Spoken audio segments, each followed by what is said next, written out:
Hello everyone and welcome back to Watching Walford. I'm Ash and today we're going to take a look and judge if Emmerdale is going to have a promising 2025 similar to the Coronation Street video, but with a little bit of news that has been teased as a whole. So yeah, I did a thing with the Coronation Street where I looked at what was being teased and what they were suggesting was going to be the main storylines. Kind of gave it a grade and figured out if it was actually something I was a big fan of or not. So, Emmerdale officially confirms 2025 disaster plots. It's going to be an explosive year. Emmerdale has officially confirmed its 2025 disaster plots. I'll also already say this, that Emmerdale is going through some changes. It recently put Laura Shaw in charge of the soap, and she has been a main key driving force of the show. And as when a new executive producer takes shape and takes control, obviously characters are being killed off, characters are being taken away. Amelia's gone. Will Taylor is gone, you know, Kim's husband. Wendy Posner is gone. There's a lot of characters that are being like shuffled around, and obviously the big one was Roxy Shahidi. Shahidi is also going to be killed off in a big exit plot storyline. So as of late, there have been a decent chunk of characters being taken and being stripped away off the show and kind of reshaped, refocused, and figuring out where exactly they lie. And it's how it happens in all soaps. Whenever a new executive boss takes shape, they usually have the characters they want to get rid of and the characters they want to bring in. Like in Coronation Street, you have Mick and Lou. I don't know. I don't remember the other one, but you know, two new characters are going to be brought in, going to be firecrackers. And they also said that some shockwaves are going to come in. I'm going to make a hot take that's probably going to be Shona, who's going to be gotten rid of in Coronation Street. But yes, so this New Year's Eve, December 31st, the soap will feature 5 jaw-dropping flash-forward scenes that give viewers a flavour of what's to come in 2025. The flash-forwards will tease several storylines that will reveal a sneak peek of what's to come across 2025, the show's producer Laura Shaw said. As our villagers toast their fate... Oh, Jesus Christ. As the villagers toast the new year, a glimpse into each of their futures will be revealed, as the fate of those depicted hangs in the balance. The only thing is certain is it's going to be an explosive year in Emmerdale. The cryptic scenes will feature several characters whose storylines currently front and center of the village. They include Ruby Fox Milligan and her husband Caleb Milligan, their daughter Steph Milligan, and Ruby's father Anthony Fox. This being that it was revealed that Ruby's dad sexually assaulted her, and instead of it being what her baby was supposed to be, it's actually her. It is actually her dad. That's been a big main storyline, and it's been a big like breakout of Ruby in the show. In the wake of April Windsor's disappearance, Marlon Dingle and Rona Goscott will also feature in the episodes, as well as Kim Tate, Joe Tate, and Dawn Fletcher. The upcoming scenes will see Ruby try to make a fresh start with her daughter Steph, but struggles to live a normal life alongside her abusive father Anthony. Anthony knows that Ruby slept with Kane, while Moira was undergoing brain surgery in November, adding an extra layer of tension to the story. Ruby reveals to Chaz that Caleb may not be Steph's biological father, but before making a big decision to gain control of the situation, however, her secrets won't stay quiet for long. As a result, her whole life begins to implode. Elsewhere, Marlon, Rona, and April's family and friends will be devastated to begin the new year not knowing where she is. Mason continues to blame himself for his Marlon continues to blame himself for his daughter's appearance. When a secret is revealed, Marlon and Rona find it difficult to pull together to support each other in time when they need each other more than ever. Meanwhile, Dawn is grieving her father Will, who has died in Soap's Boxing Day episode after having a heart attack. After an eye-opening conversation with her husband Billy, Dawn is suspicious of Joe's arrival, but soon makes a discovery it turns her suspicions towards her stepmother Kim. Is grief clouding Dawn's judgment, or is she onto something? It's not long before Dawn takes matters into her own hands, making a series of decisions that could ruin her life. The winter nights are long, dark and cold, but a fun night out quickly ends in a devastating disaster that could change her life or the village forever. Okay, so there's going to be a big stunt. Let's just reframe that. First, let's go through the main topics really. First, there's going to be a big stunt that is likely going to put multiple lives in the balance, and let's be honest, Roxy Shahidi, Layla's going to die. Layla is probably going to die. Let's just make that fully 100% clear. Layla's probably going to die. Layla Harding is probably going to die. I wouldn't be surprised if Brenda dies in a sense, but she also may already be gone. You know, I'm not much of an Emmerdale watcher at this point, so the speculation could be lost on someone who knows more than I do. But let's talk about the things I know about. Flash forward. I like flash forwards in soap previously done by EastEnders 46, as it was done in February 2023 in the build-up to Christmas 2023, where it was revealed that somebody dies on Christmas Day in the Queen Vic. That was a pretty big deal, pretty important storyline. Hollyoaks previously did it not too long ago, where they revealed that basically they revealed a flash forward to I think it's New Year's Day as well, where, you know, a lot of stuff was revealed, that someone gets stabbed. Is it George Kiss? Is it not? You know, etc, etc. It's a good storytelling mechanic because it then allows for everybody to be a detective. And in the wake of there being tons and tons of whodunits being having taken place, I think a flash forward is a good way to both get the detective part of being a soap watcher.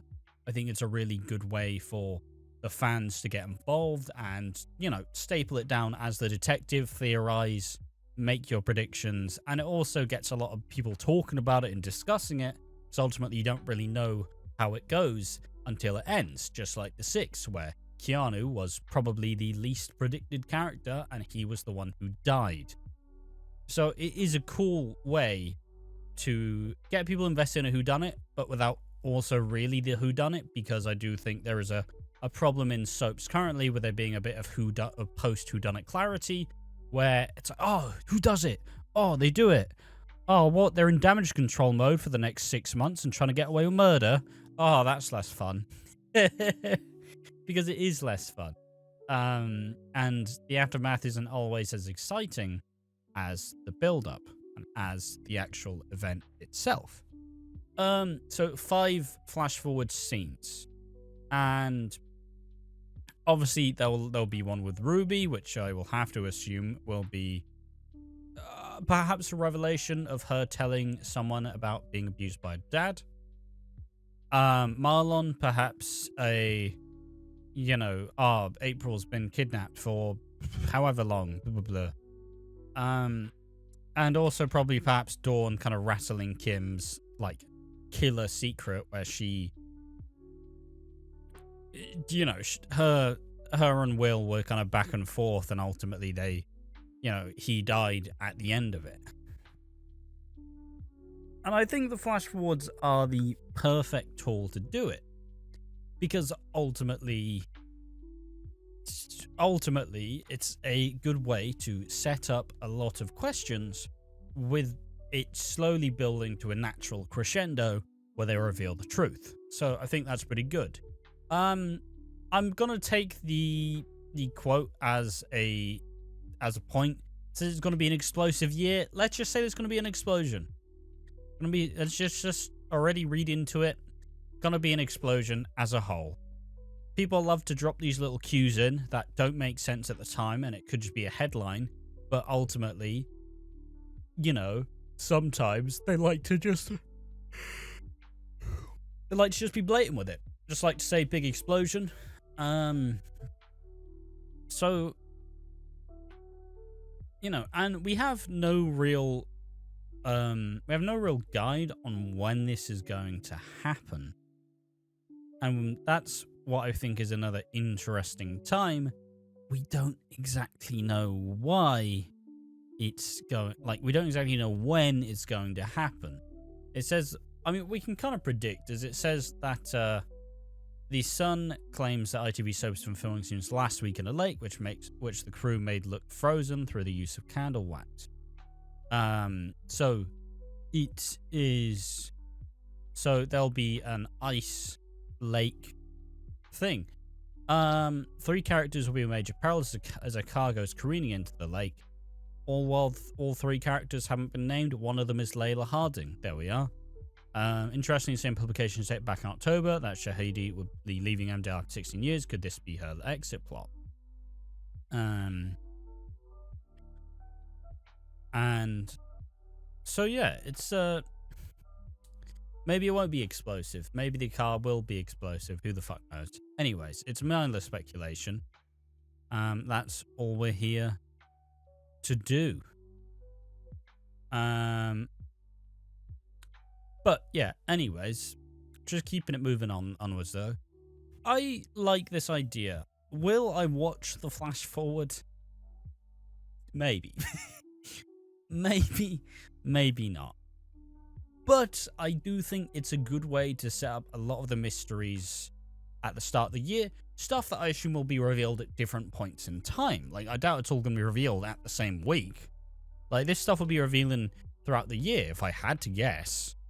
Because you don't want to blow all your beans at once. You want to, I don't know how to make that metaphor any less strange. You don't want to have all explosions at one time. You want to have it, slowly happen, and then at the end of the year, you go, wow, we had a lot of really cool stuff happen over this. And you want all of these 5, scenes to be a part of really big storylines that are integral to fucking what's actually going to happen. So I think it's going to be interesting to see how they do it, and I think it's going to be interesting to see, because you'll have to imagine with the change of guard of the producers, Emmerdale is going to want to reassert itself in a different way.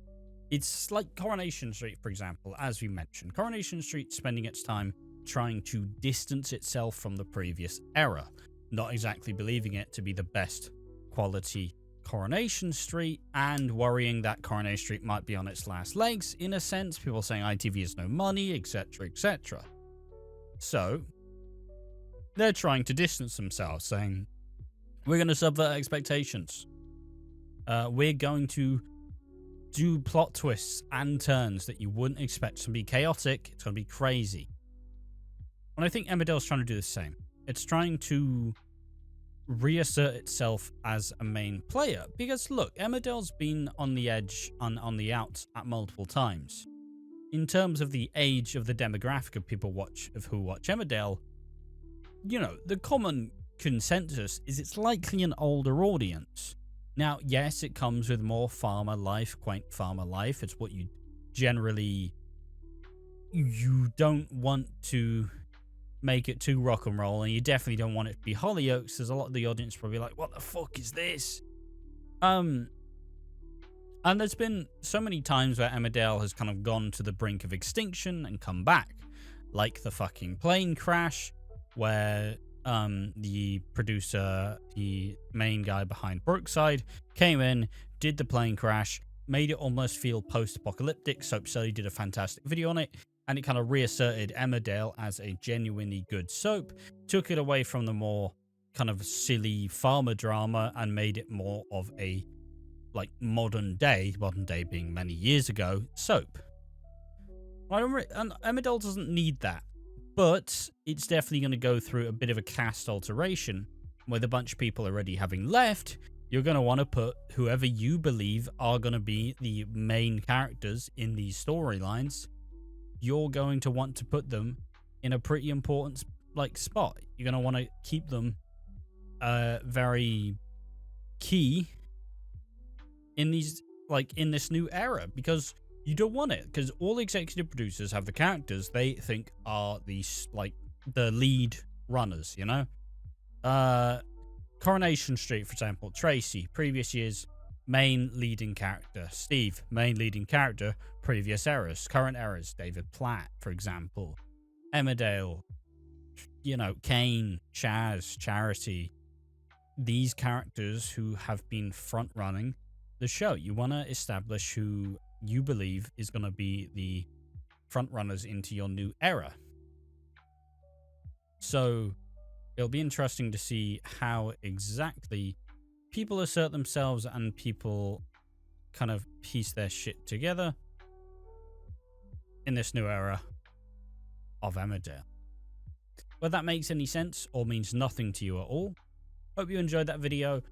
All in all, I'm going to give this a solid thumbs up for the future. It's not as bleak as Coronation Street. It's not really said as much harrowing for me, but I will say I'm also less invested in Emmerdale as a soap as a whole. I've watched a decent chunk of it in the past, but I've never quite been able to stick the landing, which is a me problem, not an Emmerdale problem. But yeah, there we are. That's the video. What do you think about this news? What do you think about the huge stunt? Who do you reckon dies? Tell me in the comment section down below. I've been Ash from Watching Walford. Thank you for watching. Join me in the next one. See you then. Bye-bye.